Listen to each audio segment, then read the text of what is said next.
Both my dad and grandfather had engineering businesses when I lived in Zimbabwe. After school, I would go to my dad's business, and instead of being in the room doing my homework, I would sneak into the factory to have a look at all the different equipment within there. So the love for engineering really began at a very young age. My perception of motorsport growing up, it didn't seem accessible to me, if I'm honest. I had watched races, didn't see many females whilst watching races, but also never really saw any people of colour until Lewis came into the sport.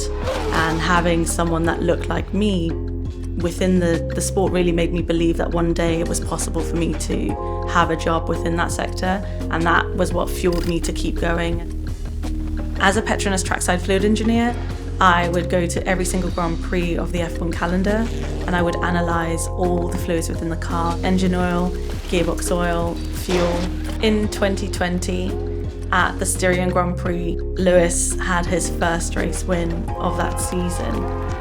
I was celebrating with the team, hanging off the pit wall, where I was then approached and asked to go on the podium to collect the Constructors' Trophy. It was just shock and silence from me at that point. It was just a special moment for the two of us, given everything that was happening that year with George Floyd and all the various movements for diversity that year.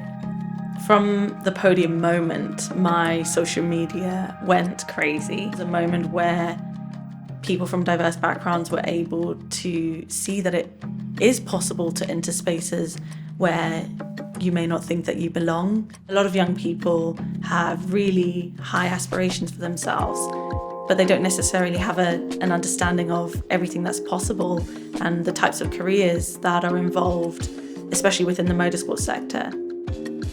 That's what we're doing at Mission 44, alongside our partners, driving change so that every young person feels that they can achieve their dreams in the same way that I did.